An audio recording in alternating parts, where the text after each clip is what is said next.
కరెక్ట్గా పెడితే డెఫినెట్గా సక్సెస్ అయ్యే అవకాశం ఉంటుంది. అలాగే ఇప్పుడు ఆయన శిష్యుడే రేవంత్ రెడ్డి, శిష్యుడు అనొచ్చో లేదో లేకపోతే కొలీగు, రేవంత్ రెడ్డి పక్కన సీఎం అయి ఉన్నాడు ఆయనతో కూడా షెడ్యూల్ 9 షెడ్యూల్ 10 వెంటనే సెటిల్ చేసుకోండి, మనకు ఎంత వస్తుందో చూడండి. అది కూడా మొన్న ఎఫిడేవిట్లో వేసిన ప్రకారం, మన ఏపీ గవర్నమెంట్ వేసిన ఎఫిడేవిట్ ప్రకారం చూసుకుంటే అది ఎంత రావాలి మనకి, ఇంతకుముందు చెప్పాను మీకు, అది దాదాపుగా 1,30,00,000 కోట్లు రావాలి.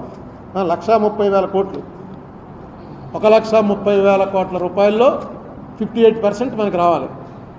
షెడ్యూల్ 9 షెడ్యూల్ 10 అసెట్స్ వాల్యూ కడితే, ఈ వాల్యూ కట్టిన కూడా చాలా కాలం అయింది, ఇప్పుడు ఇంకా చాలా పెరుగుంటుంది. 1,42,000 అయితే అదే కరెక్ట్, 1,42,000 అది మనకి ఎఫిడేవిట్లో వేశారు. నేను వేసిన కేసులో ఎఫిడేవిట్లో 1,42,000 కోట్ల రూపాయలు అన్డిసైడెడ్గా ఉంది అని వేశారు.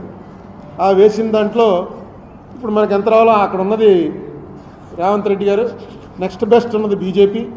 అదే కేసీఆర్ గారు ఉంటే ఆయన నేను ఇంతకాలం ఇవ్వకుండా ఆఫ్ చేశాను, రేవంత్ రెడ్డి వచ్చి ఇచ్చేసాడు, చంద్రబాబు నాయుడుతో కలిశాను అనే అవకాశం ఉంటుంది. కానీ ఇప్పుడు కేసీఆర్ కాదు, అక్కడ 2 జాతీయ పార్టీలే ఉన్నాయి, బీజేపీ కాంగ్రెస్, వీళ్ళిద్దరూ కలిసే చేశారు ఆ యాక్ట్. అందుకని ఖచ్చితంగా యాక్ట్ ప్రకారం ఇంప్లిమెంట్ చేయండి అంటే రేవంత్ రెడ్డి గారు ఆల్రెడీ ఒక కమిటీ వేశారని మొన్న ఎప్పుడో పేపర్లో చూశాను.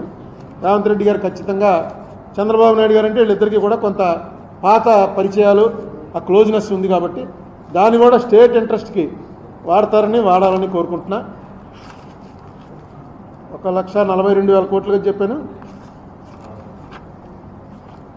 తర్వాత మేము వేసినటువంటి ఏపీ రీఆర్గనైజేషన్ కేసులో కూడా ఇంకా జగన్మోహన్ రెడ్డి ప్రభుత్వం అందులో ఎఫిడేవిట్ వేసింది, వేసి కౌంటర్ వేశారు. ఆ కౌంటర్ వేసిన దాన్ని మీరు కొనసాగించండి, ఇంకొక పెద్ద ప్లేటర్ని పెట్టండి, పెట్టి దాని విషయం కూడా ఏపీ రీఆర్గనైజేషన్ కేసు మీద నేను వేసినటువంటి కేసులో మనం ఏదైతే అడిగామో రిలీఫ్, ఆ రిలీఫ్కి ప్రభుత్వం తరఫున ఎవరన్నా పెద్దవాళ్ళు వస్తే ఆ కేసు కూడా కరెక్ట్గా నడుస్తుంది. అలాగే నేను ఎప్పటి నుంచో చంద్రబాబు నాయుడు గారిని కలిసి కూడా అడిగాను.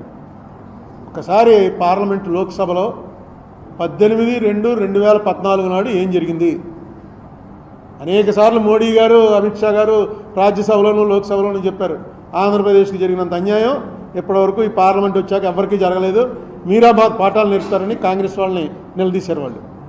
మీరు ఒక్కసారి అడగండి ఏం జరిగింది, ఆ వేళ దాని మీద చర్చ పెడదామని. నా దగ్గర చాలా మెటీరియల్ ఉంది, అలా దాచుకుని ఉంచాను.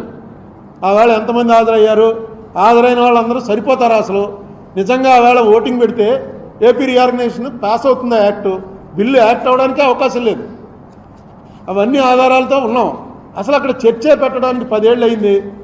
వైసీపీ వాళ్ళు ఉన్నప్పుడు పెట్టలేదు, అంతకుముందు చంద్రబాబు నాయుడు గారు ఉన్నప్పుడు పెట్టలేదు. ఇప్పటికైనా ఒక చర్చ, ఒక చిన్న చర్చ మీద ఓటింగ్ కూడా ఓటింగ్ అక్కర్లేనటువంటి చర్చ ప్రజలకు తెలియటానికి